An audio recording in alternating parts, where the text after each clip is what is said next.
So hello my dear friends, welcome back to my channel let's speak English. અને આજનો topic છે being. બહુ important topic છે.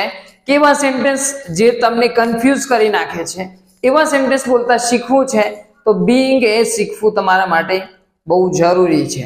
જેમ કે આપણે કેટલાક એક્ઝામ્પલ લઈએ કે ઘર બનાવવામાં આવી રહ્યું છે, કાં તો અમે ગુસ્સે થઈ રહ્યા છીએ, તો આવા વાક્યો કેવી રીતે બોલવાના છે? આવા વાક્યો જો બનાવતા શીખવું છે તો બીઇંગ એ તમારા માટે શીખવું ફરજિયાત છે, કમ્પલસરી છે.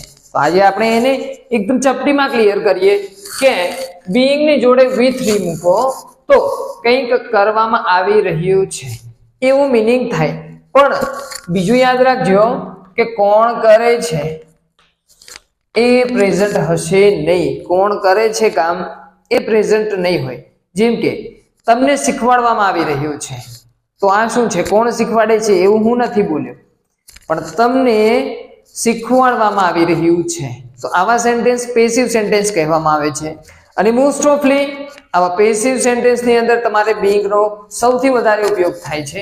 તો એક્ઝામ્પલ લઈ અને સમજાવું કે બીઇંગ એટલે કે કરવામાં આવી રહ્યું છે. જેમ કે આ છે એક્ઝામ્પલ કે મકાન બનાવવામાં આવી રહ્યું છે, પણ ક્વેશ્ચન કરું કોણ બનાવી રહ્યું છે એ ક્લિયર નથી. એવું સેન્ટેન્સ કે જે કંઈક કરવામાં આવી રહ્યું છે એવું ક્લિયર કરે, પણ કોણ કરે છે એ ક્લિયર ના કરે, તો એવા સેન્ટેન્સને કહેવામાં આવે છે કે પેસિવ સેન્ટેન્સ. એક્ટિવ અને પેસિવ એ આપણે પછી જોઈશું.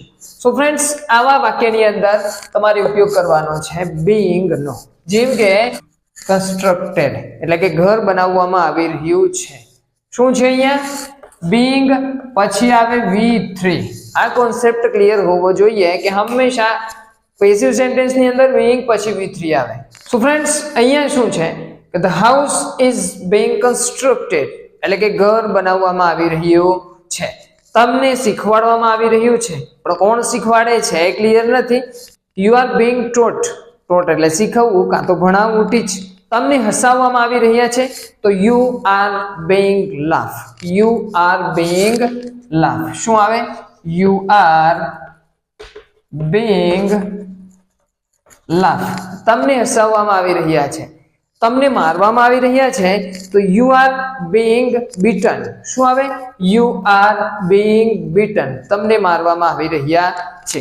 બાળકોને ભણાવવામાં આવી રહ્યા છે એટલે કે બાળકો the students are being taught. શું આવે? The students are being taught. હંમેશા V3 નો ઉપયોગ કરવાનો. ઓકે. લોકોને છેતરવામાં આવી રહ્યા છે તો the people are being cheated. શું આવે? The people are being cheated. લોકોને છેતરવામાં આવી રહ્યા છે. ઓકે. વૃક્ષો કાપવામાં આવી રહ્યા છે તો the trees are being cut. શું આવે? The trees are being cut. તો આટલો કોન્સેપ્ટ છે કે જ્યારે પણ પેસિવ સેન્ટેન્સ કંઈક કરવામાં આવી રહ્યું છે પણ કોણ કરે છે એ ક્લિયર નથી, ત્યારે તમારે બીઇંગ નો ઉપયોગ કરવાનો. ઓકે. ઇન શોર્ટ કે પેસિવ સેન્ટેન્સ ની અંદર તમારે બીઇંગ નો ઉપયોગ કરવાનો છે. બીજું જુઓ કે થઈ રહ્યું છે. બીઇંગ એટલે કે થઈ રહ્યું છે કાં તો થઈ રહ્યા છે. કંઈક કરતાની વાત છે કે અમે ગુસ્સે થઈ રહ્યા છીએ તો વી આર બીઇંગ એંગ્રી. શું આવે? We are being angry. ધ્યાન આપજો. આ શું છે? ગુસ્સે થઈ રહ્યા છીએ. We are being angry. અમે ગુસ્સે થઈ રહ્યા છીએ. તેઓ ઉદાસ થઈ રહ્યા છે તો દે આર બીઇંગ સેડ. તેઓ ઉદાસ થઈ રહ્યા છે.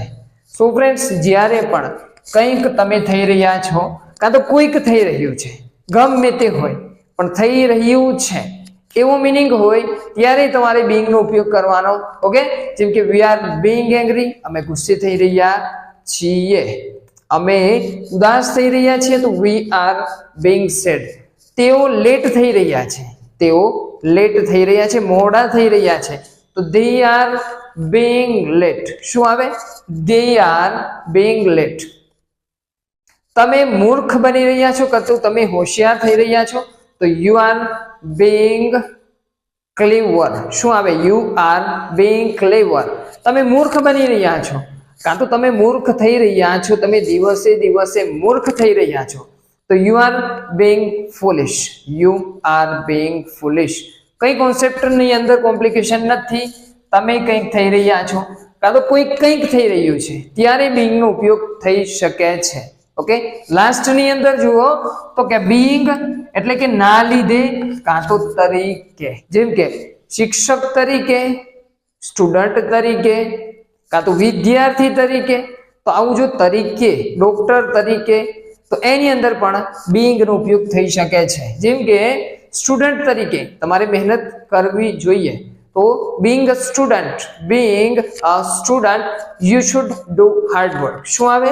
વર્ક. being a student એટલે કે વિદ્યાર્થી તરીકે you should do hard work, તમારે સખત મહેનત કરવી જોઈએ. being a doctor, you should treat properly. being a student, being a doctor, you should treat properly, તમારે યોગ્ય રીતે ટ્રીટમેન્ટ કરવી જોઈએ. being a teacher, you should not be angry. શિક્ષક તરીકે તમારે ગુસ્સે ન થવું જોઈએ. સો ફ્રેન્ડ્સ, આઈ હોપ કે આ કોન્સેપ્ટ છે તમને ક્લિયર થઈ ગયું હશે કે પેસિવ સેન્ટેન્સ છે તો being નો ઉપયોગ થઈ શકે, જેમ કે ઘર બનાવવામાં આવી રહ્યું છે તો the house is being constructed. તમને છેતરવામાં આવી રહ્યા છે તો you are being cheated. Okay, અને જ્યારે પણ થઈ રહ્યું છે, તમે કંઈક થઈ રહ્યા છો, કોઈ કંઈક થઈ રહ્યું છે, જેમ કે તેઓ લેટ થઈ રહ્યા છે તો they are being late, તેઓ લેટ થઈ રહ્યા છે. અને લાસ્ટ ની અંદર તરીકે અથવા તો ના લીધે, being a student એટલે કે સ્ટુડન્ટ તરીકે you should do homework અથવા તો હાર્ડ વર્ક, તમારે સખત મહેનત કરવી જોઈએ. સો ફ્રેન્ડ્સ, આઈ હોપ કે તમને આ ટોપિક ક્લિયર થઈ ગયો હશે. અને જો ઇંગ્લિશ બોલવું છે, કોન્સેપ્ટ અને ગ્રામેટિકલી કરેક્ટ કરવા છે તો ચેનલ સાથે જોડાઈ જાઓ.